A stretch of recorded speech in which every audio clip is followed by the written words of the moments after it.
네, 반갑습니다. 강의 시작하겠습니다.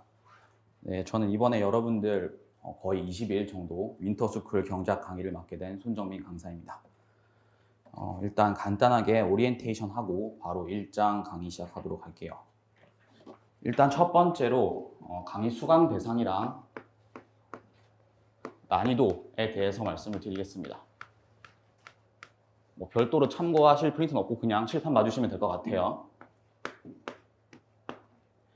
일단 기본적으로 경제학을 한 번도 접한 적이 없으신 분들을 대상으로 해요. 쉽게 말하면 노베이스 아니면 비전공자라고도 할 수 있겠죠. 일단 이런 분들을 대상으로 하되 기본적으로 어느 정도의 기초 수학은 갖추고 있다. 이거를 전제하고 있습니다. 만약에 이게 내가 안 돼 있다라고 하시면 제가 오늘 경제학 기초 수학 동영상 강의 제공한 걸로 알고 있습니다. 그래가지고 그거를 들으시면서 보충을 하시면 될 것 같아요. 만약에 여러분들이 지금 나는 이 미분기호랑 이 미분기호의 차이를 알 수 있다. 그리고 나는 이 알파벳 E라는 게 무엇을 의미하는지 알고 있다. 그리고 나는 이 로그 X라는 거를 미분했을 때 뭐가 되는지 알고 있다 하시면 안 들으셔도 되고요. 그게 아니라면 오늘 수업 끝나고 이 기초 수학 강의를 들으시면서 이런 기본적인 수학 개념들 잡고 가시면 아마 여러분들 5급 공채나 국립외교원 끝까지 경제학 하시면서는 더 이상 수학 관련해서는 크게 문제될 게 없을 거예요. 그래서 일단 이렇게 돼 있는 상황을 가정하고 수업을 진행할 거고요. 난이도는 거의 그냥 예비순환이랑 똑같거나 아니면 약간 더 어려울 수도 있을 것 같아요. 제가 아직 정규 강의를 진행해 본 게 아니기 때문에 정확히 난이도에 대해서 말씀은 못 드리겠지만 일단 제 생각으로는 이렇고요. 근데 예비순환은 보면 보통 한 26강 정도 진행을 하죠. 근데 이번에 윈터 같은 경우에는 18강만 잡혀 있습니다. 그래서 난이도 측면에서 차이가 있다 이것보다는 아무래도 조금 더 집중적으로 강의를 하다 보니까 약간 그렇게 중요하지 않거나 시험에 좀 안 나올 것 같은 부분, 이런 부분들을 상대적으로 뺀다. 그래서 범위의 차이는 좀 있을 수 있는데 난이도의 차이는 크게 없을 거예요. 그래서 내가 좀 이거 끝나고 나는 빨리 문제풀이 들어가야 될 것 같다. 나는 올해 시험 노려보고 싶다 하시면 이거 듣고 바로 문제풀이 하는 강의 들어가셔도 좀 힘들게나마 따라갈 수 있게 하는 것을 목표로 하고 있습니다. 그리고 강의 방식 같은 경우에는 기본적으로 오늘 나눠드린 자료처럼 프린트 위주로 수업을 할 거예요. 프린트의 이 PPT랑 그리고 제가 나눠드린 문제, 복습 문제들이 다 포함된다고 보시면 될 거고 이 PPT처럼 되어 있는 프린트 같은 경우에는 제가 이 교재 내용을 좀 압축해서 요약적으로 적어 놓은 겁니다. 그래서 거의 이 PPT를 가지고 수업을 하게 될 거예요. 그럼 여러분들은 수업을 들으실 때는 기본적으로 이 PPT를 기준으로 보시되 끝나고 복습하실 때는 개인 시간 남는 거에 따라서 PPT로 한번 가볍게 보고 그 다음에 거기에 맞춰진 교재의 내용도 같이 읽어보겠다라고 하시면 도움이 될 것 같아요. 그래서 일단 강의 자체는 강의 노트 PPT로 진행이 될 거다. 그리고 복습 문제라고 되어 있는 거는 이 김영삼 왕기호 전화 아니면 거시경제론, 정김저 같은 경우에 둘 다 연습 문제 난이도가 좀 천차만별이지만 쉬운 문제는 별로 없고 중간이나 어려운 난이도의 문제가 되게 많습니다. 그래서 이 수업만 듣고 바로 그 문제를 풀려고 하면 막히는 경우가 굉장히 많을 거예요. 그래서 조금 더 쉬운 수준의 문제를 저는 복습 문제로 제공을 드린다. 이렇게 생각을 하시면 되겠고 어떤 장이 끝나고 그 다음 날에 그 장에 해당하는 문제를 풀면서 이제 수업을 시작할 겁니다. 예를 들어서 오늘 1장부터 3장까지 한다라고 한다면 다음 날에는 1장부터 3장에 해당하는 복습 문제를 같이 풀고 수업을 들어가게 될 거예요. 그래서 프린트 플러스 복습 문제 이렇게 주어지고 그리고 복습 문제 앞쪽 장에는 이게 문제가 나오는 영역이라기보다는 여러분들이 경제학이 뭔지를 이해하는 영역이다 보니까 관련 문제가 없는데 뒤쪽 3장, 4장, 5장 이런 데 복습 문제를 보시면 끝쪽에 제가 그냥 7급 문제 하나씩 끼워놨어요. 그래서 여러분들이 나 지금 책에 있는 연습 문제 보고 너무 어려워서 못 풀겠어 이렇게 자신감을 잃을 수 있을까봐 7급 문제를 보시면 알겠지만 상대적으로 연습 문제보다도 쉽게 나옵니다.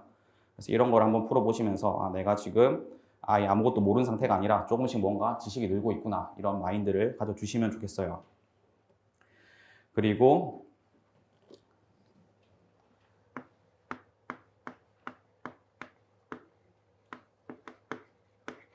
강의 목표는 아까 그냥 지금까지 오면서 말씀드린 거랑 거의 비슷하겠네요.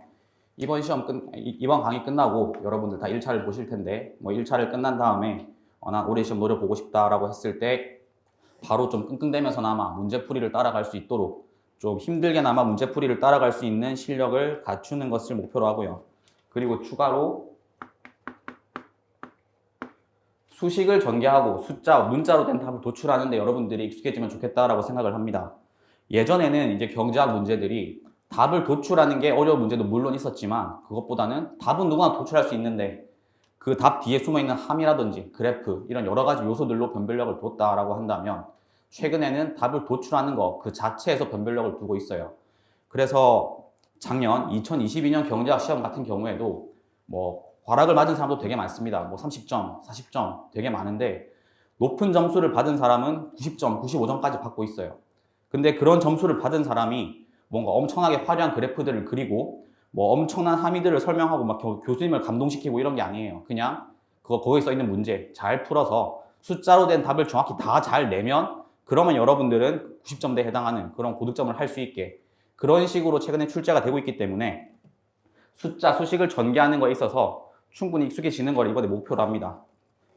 만약에 저는 대부분 이제 문자, 뭐 알파벳, Q, P 이런 식으로 식을 전개할 텐데 이런 문자로 된 식을 전개하는 거에 익숙해지면 그 다음에 여러분들이 숫자, 뭐 100, 50, 3 이런 숫자로 된 식을 전개하는 거는 상대적으로 쉽게 느껴질 거예요. 그래서 저는 이렇게 문자로 된 식을 많이 쓸 거니까 여러분들이 뭐 강의를 따라오실 때나 아니면 끝나고 복습을 하시면서 손으로 꼭 한 번씩 이런 식들을 써보시면서 복습하는 시간을 가지면 좋겠다라고 생각을 합니다.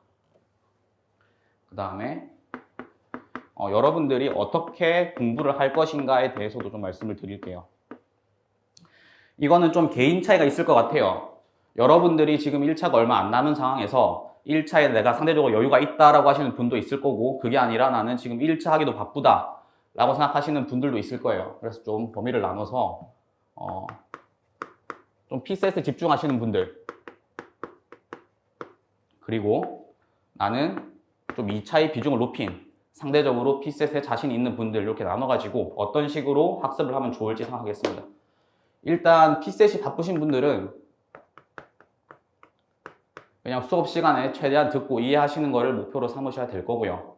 뭐 어차피 이번에 모든 걸 이해하지 못하더라도 순환 과정이 뒤로 계속 있기 때문에 조금씩 이해 안 되던 거를 듣고 또 듣고 하시면 결국 언젠가는 이해가 될 거예요. 그 다음에 내가 조금 더 여유가 있다라고 하시면 수업 끝나고 간단하게 PPT를 한 번씩 쭉 봐주세요. 이게 제가 수업만 하고 쭉 끝내는 거랑 끝난 다음에 직후에 바로 여러분들이 보면서 자신의 것으로 한번 만들어가면 그 잊혀지는 속도나 기억되는 양이 굉장히 달라집니다. 그래서 이렇게 한번 해주시면 좋을 것 같고요. 조금 더 여유가 된다라고 하시면 복습 문제도 물론 제가 그 다음 수업 시간에 풀어드리겠지만 제가 풀어드리기 전에 내가 이 PPT 내용을 참고하면서 어떻게든 내가 혼자 힘으로 좀 접근을 해보겠다. 가능한 한도까지만 하시면 됩니다. 다 푸실 필요는 없어요. 그래서 가능한 한도까지 이걸 해보겠다 하시고 더 여유가 되시면 이제 수업에서 나갔던 해당 분량 교과서까지 한번 읽어주시면 뭐 이것까지 다 하실 수 있으면 끝났을 때 여러분들 경제학 실력이 지금은 물론 아무것도 없으시겠지만 많이 늘어났다라는 생각이 좀 드실 수 있을 거예요. 뭐 더 여유가 남으시는 분들은 없을 거라고 생각하지만 뭐 남으시면 다른 과목도 공부하세요. 그 다음에 종강하고 바로 그 다음 날에 답안 작성 특강을 한번 하려고 합니다.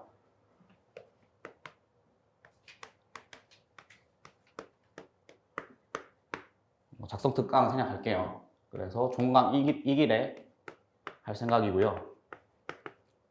뭐 거창한 걸 하려는 건 아니고 다짜고짜 답안을 쓰라라고 하면 여러분들은 형식도 좀 내가 뭘 해야 되는지 모르겠고 답안에 구체적으로 뭘 써야 되는지도 모를 것이기 때문에 쉬운 문제를 예시로 들면서 뭐 미시경제학, 거시경제학 각각 기본적인 답안의 틀을 잡아드리고 그리고 그 잡아드린 틀을 바탕으로 한번 직접 내가 50점 정도의 분량으로 답안을 작성해보는 시간을 가진다. 이렇게 생각을 하시면 될 것 같습니다.